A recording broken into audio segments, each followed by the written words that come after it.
Hello and welcome back to another episode of my MotoGP 22 career mode, and today we're here for the 7th round of our MotoGP season at the Sachsenring. Now if you didn't see the last episode, I do recommend you go check that one out before we do get into this one at the Italian Grand Prix, because once again we had a very strange weekend, a weekend that I wasn't expecting at all. We couldn't even get straight through into Q2 in free practice, managed to get through Q1, I thought that's pretty much as high as I was going to get, managed to get 11th place on the grid.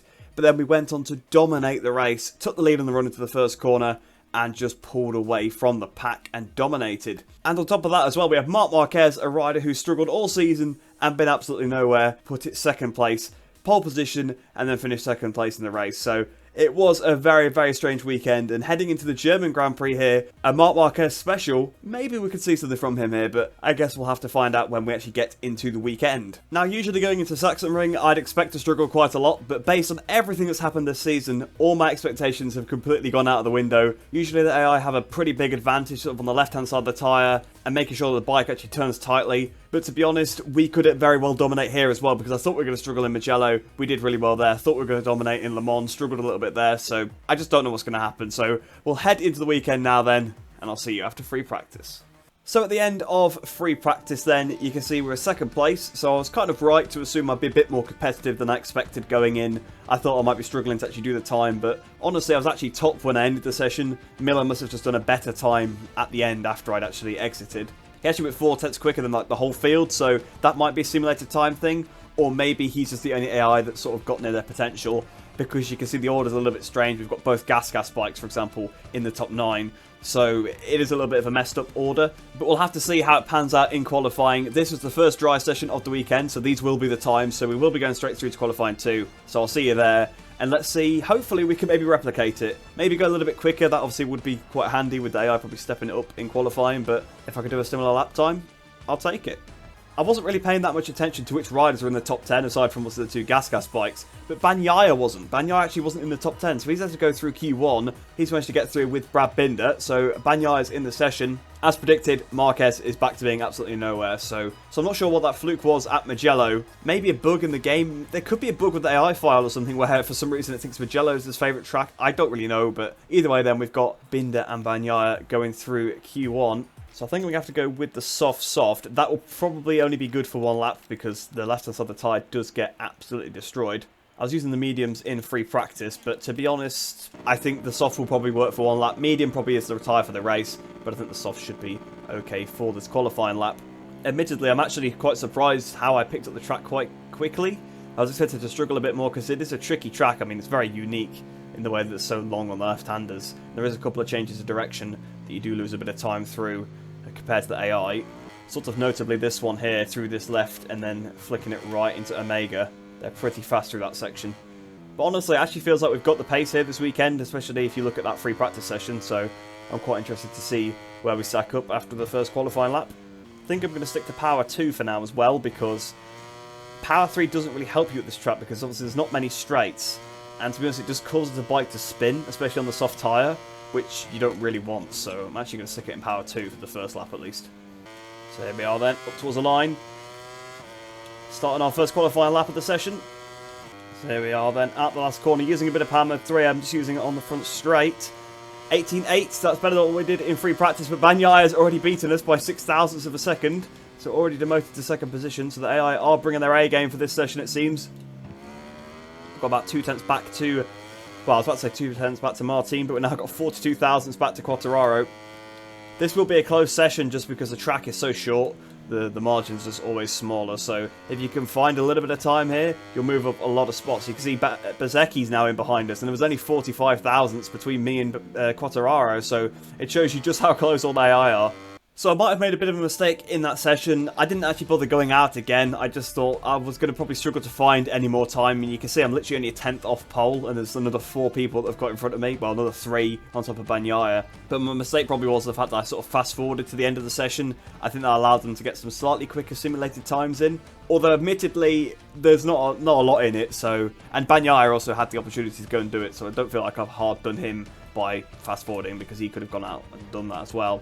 But it's total Ducati domination here. The top 5 all Ducatis, and with Jack Miller, the former championship leader, in 6th place. Another Ducati in 7th. And then I think that's it. I don't think there was any more Ducatis in Q2. Oh, there was. Alex Marquez down in 10th. I'd say he's struggling a little bit, but only 3 tenths off pole. And that's 10th, just because that's how close it is at the Sachsenring. But this could be one hell of a race here then. I think there's a lot of AI that have got good pace. There could be a proper scrap here at the front of the race. We've seen it in the past at Sachsenring. They are very, very aggressive. I remember back to Moto 3 especially, that happened. But also in Moto 2, I had a good battle with Sam Lowes and Joe Roberts here as well. So it somehow breeds good racing, despite the fact it's very one line and difficult to pass. But I guess we'll find out once we actually start the race how this battle will play out. But without any further ado then, let's get this race started. I'll see you down on the grid. So down on the grid here then at the Sachsenring, and looking at Enea Bastianini in 2nd position. And I'm actually quite excited to get into this one. I'm hoping that it's a bit more of a close affair than it was at Mugello, because of course we sort of just checked out with that one and pulled away, so it was a little bit more boring. So I do apologise for that one, guys, but not a lot I can do about it when the AI are just riding quite slow in the actual race. But with it being a short run into turn 1, we shouldn't be able to overtake them all on the way into turn 1, and then we've got to try and fight our way through at a track that's pretty difficult to make passes on, but I'm sure the AI will be barging me out the way as well in return, so it's going to be probably one of those races that's pretty difficult. I might get a bit frustrated, especially if I get bashed off a couple of times. I could very well end up on the deck. It is the AI at this track. It's happened before. I've been taken out of the circuit before with their aggression, so it's definitely one to look out for. But we'll get this race started then. I've not even actually selected my tyres yet, but I am going to use some mediums. So we'll select those and then we'll get the race started. And hopefully we have a good battle. Here at the Sachsenring, everything's ready for the off. The rider's focus at its highest. It's crucial not to drop positions off the start on this track. So then Martin on pole, Bastianini alongside him in 2nd, and Bezzecchi in 3rd. The lights are on, waiting for them to go out here at Sachsenring. Lights out and away we go. With a pretty sluggish start, it seems, compared to AI. Miller's already overtaken us on the run down towards the first corner. Can we brake quite late? Get back around the outside of him? Yes, we can. We've got back up into our starting position of P5. Up the inside of Pecco Bagnaia. Going to try and go around the outside of him now. That's just not going to work through turn 2. And we're not going to be in a position to go up the inside to Omega, are we? Or we might be. We've sat him up a little bit there. We're up the inside of Pecco. Up the inside of Martin a little bit there as well. We've lost the front. Oh, how have we stayed on that? That was unbelievable. We've lost a load of positions from that. The front went. We've somehow picked the bike back up. I don't even really know what happened there. We're down to 10th place now then, so we've lost 5 places off the start. Brad Binder just in front of us. Then it's Alex Marquez. Then it looks to be Luca Marini, Fabio Quartararo, Miller, and then Bagnaia back up to where we were before. So a lot of riders have to overtake at a circuit where it's not that easy to do so. Also one where the AI are pretty fast. We also picked up a track limits warning from that as well, which is pretty unfair, I can't lie. Especially since it was grass and not even green. We've got to roll with the punches sometimes, I guess. We're lucky to still be on the bike, so I guess I can't complain too much. I lost the front as I sort of touched the curb trying not to hit Martin, and somehow we sort of managed to save it, but it was more luck than skill, that's for sure. So here we are then at the end of the first lap. Binder is looking for a move on Alex Marquez, and Marquez looks to be looking for a move on Marini as well. Can we get the 3 of them down towards turn 1? Past those 2, up the inside of Marini as well, almost into the back of Fabio Quartararo. That was pretty bad, but we've actually managed to pull it down. We've got past all 3 of them a little bit wide, but Marini was unable to re-attack us, so back up into 7th place. That's usually the happy hunting ground at this circuit, turn 1. The easiest place to pass the AI, to be honest, because they're pretty weak on the brakes there. We managed to dispatch those 3, so we're back in the lead group. Although it does look to me like Bastianini is trying to do a Le Mans and check out once again with Bezzecchi behind him. Seems very deja vu-ish. I make a mistake on the first lap.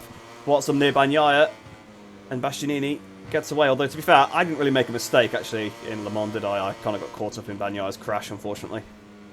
So here we are then through turn 11, the Ralph Waldman curve, down towards turn 12. Can we make the move on Fabio Quartararo? Yes, we can. Into the Saxon curve. We've gone on the inside of him. He's probably going to come back at us, though. Yes, he is. So Fabio's back through. We might have the line into the last corner. He's a bit defensive. We're on the outside. It's actually messed us up a little bit. Can we get the cutback, though, through the last corner? Using a bit of power mode 3, side by side with Fabio Quartararo. Actually, he got the better drive than me. I've done the fastest lap of the race, though, on that lap. And we should get him into turn 1. We might be able to get Jack Miller as well, although this time we really have overshot. Surely we're going to go towards the gravel, or into the long lap penalty lane. We drop back in behind Fabio. That's 2 laps in a row. We've really pushed it into turn 1 there, and the first time we got away with it, but the second time we absolutely did not. I think the win might be off the cards now, though, to be honest. I think I can get past, I think I can get a podium, but I think Bastianini might be too far in front now, giving away too much time. But to be honest, I probably should be focused on Miller, since he is the closest to me in the championship, so probably try and aim for that P5 if possible. So Quartararo now looks to be looking for a move on Miller into turn 1. I'm not really close enough to attack them. I didn't want to make the same mistake I did on the previous lap. We're now all over the back of Fabio. We might actually be able to get the switch back on him through turn 1. Not quite. So we're in the same position we were on lap 1. I'm a bit wary of going up the inside through Omega again. So I think it's another lap there. We're going to have to get stuck behind Quartararo. Right, so if we can do the last corner right this time, I think I am going to try and pass the pair of them into turn 1. It's the only thing I can really do. We're right behind them, so I think we should be in a position to do it. Quartararo should be able to get past Miller with that run he's got surely as we go down towards the first corner. Can we pass the pair of them though? Up the inside of Quartararo we go. Up the inside of Jack Miller as well. We're having to go very tight. There's been contact and we're down! The pair of us are down. Me and Miller have hit the deck. Both championship rivals there. That's not ideal. We're back on the bike. But we're now down to actually only 14th, so actually still in the points. That's very surprising. Morbidelli right behind us there as well. I don't know how much damage we will have sustained from that one. I'm trying to be careful, because any more contact could mean a crash for us. So we're being sat up by everyone. We're at contact with Pol Espargaro now. And we're all of a sudden, we're just being overtaken by everybody all of a sudden. This is what happens when you get stuck in the pack. We're now down to 17th. We were 14th very, very briefly. But that was a disaster. Jack Miller, I don't know what he was doing. He turned it on me like I wasn't there. I know I was running a little bit wide, but, you know, it wasn't outrageous. What I was doing was not outrageous. I was going to get stopped. So, yeah, it's just the AI for you. I thought I was going to be safe for that, but when I was tight, I knew it was a risk. But it was a risk I needed to take because I was losing ground. So Cameron got the inside of Mir into the Saxon curve. We've sat him up a little bit there. We have managed to do so. So we're back up into 16th place. We should be able to get Ralph Fernandez on the run into turn 1.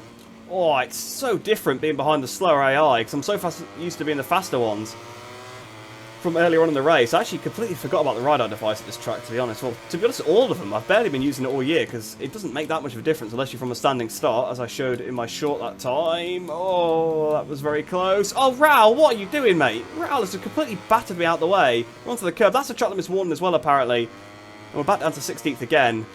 But I'm not very happy now. I told you I'd get frustrated from them hitting me out the way. We're going to have to do something drastic. I'm going to have to really go for something aggressive, I reckon. To get past Raul, because I need to try and get Morbidelli, Oliveira as well. I just want to try and get a top 10 if possible, or at least maybe get past Fernandez and Morbidelli, because actually probably will struggle to get Oliveira and Nakagami as well. I'm definitely faster than Raul. It's just so difficult to actually pull a pass because I don't want to risk it into the Saxon curve, because that was pretty risky, really what I did to Mir on the last lap. I was just in a position where I could pull that one down. But this time, hopefully we should get him. They seem to get a much better run than me out the corner. Maybe it is the ride-out device. I've tried it this time. Maybe we'll be able to brake a little bit later as well into turn 1. But on the brakes, into turn 1 we go, up the inside of Raul. Hopefully this time he doesn't just clatter into me. He's trying to do what Miller did to me. I'm having to go very, very tight to avoid that one. So there we go then. Back up into the points paying positions, up into 15th place. We're on the penultimate lap of the race. Raul again is trying to just ram me out the way. Well, I'm not having it. I've put him on the outside of Omega. He's probably going to try and get back up the inside of me now. He's going to just try and run me up the back. So we've got about 1.5 laps to try and pass Morbidelli here. Well, I've got to catch him first, but if I do catch him, hopefully I can pass him because I was stuck behind his teammate for so long. But the tyre grit's really going now, and I am starting to suffer. So here we are through the last corner. Try and pick up the power as early as possible. I risked that a lot. You can see I'm actually on a personal best lap time here. Up towards the line. 1 minute 19.4. We've got to try and pass Morbidelli. We've only got one shot at this. Into turn 1 at the inside of Franco we go. And I've definitely overcut that one. This one is my mistake. Morbidelli's back through, but can we try and get him into turn 2?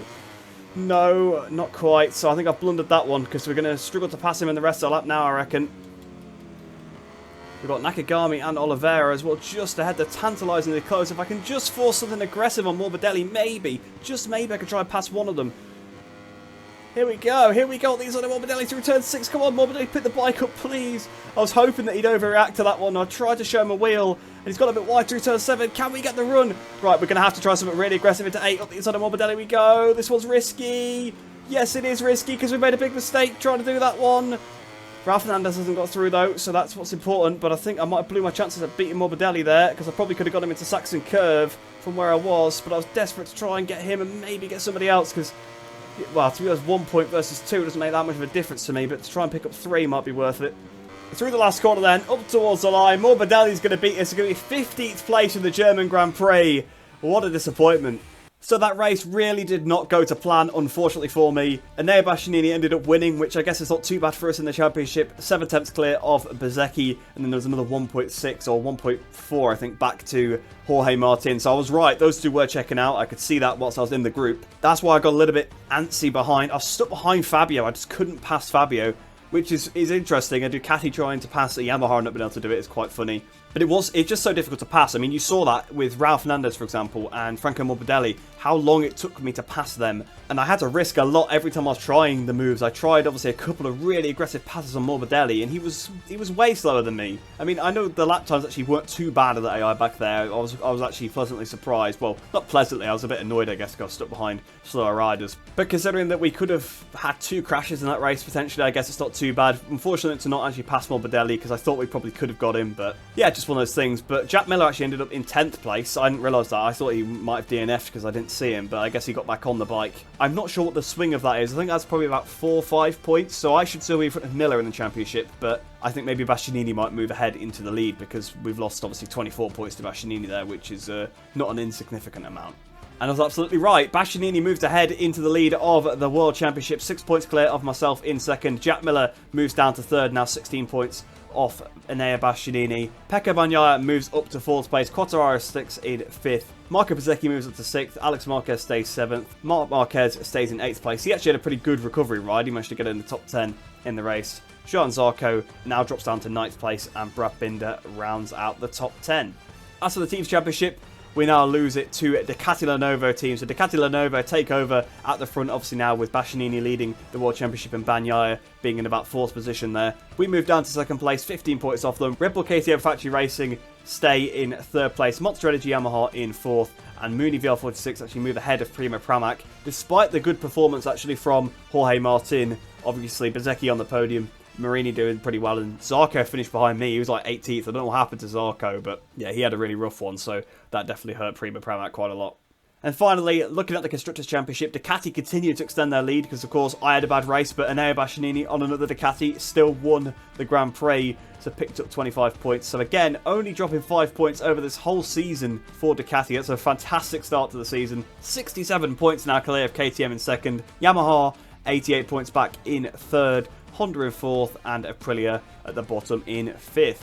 But with that weekend done now then, we'll head back to the Career Hub, see what we get from this weekend. Probably not a lot. They'll probably be happy with my qualifying performance, but probably not so much for... Actually, they are going to be happy with the race performance, because my objective is only a top 15. I've just realised that. But we'll get some stuff from this weekend then, because of the results, and then we'll end off the episode.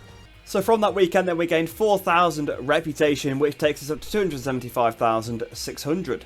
After the credits, we gained 25,530, which takes it to 732,148. But here we are then, back in the Career Hub, and we've obviously got the Dutch TT next for the next episode, so I'm quite looking forward to that one. Hopefully we can try and fight back after, actually, what was a pretty strong race. I'm actually quite happy with my performance overall. Obviously we struggled to make some overtakes and I was disappointed by that, but I don't know what happened, whether it was my fault, to be honest. I went for a move, the move was completely on, I was obviously in front, and then you just kind of get the AI thing that turned in on you.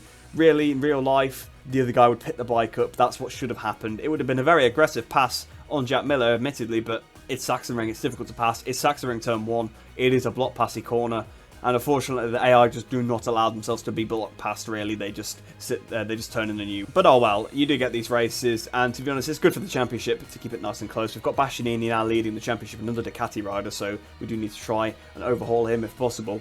But yeah, let me know if you thought that was my fault or whether you thought it was Jack Miller's fault. I meant to sort of include a replay, but there was a lot of lag in the replay. I'm not sure what's happening. I think my computer is getting to the point where it's struggling with MotoGP 22, so I think I am due an upgrade when I can actually get around to getting that. But I think for the gameplay it should be fine. It just sometimes with the results screen as well. I don't know if the FPS will be low in the background in the video at all in this one, but yeah, there's a couple of issues with that, so I do apologise. But I hope you guys did enjoy that one. I hope you enjoy the rest of your day. I hope you're all staying safe, and I shall see you in the next one.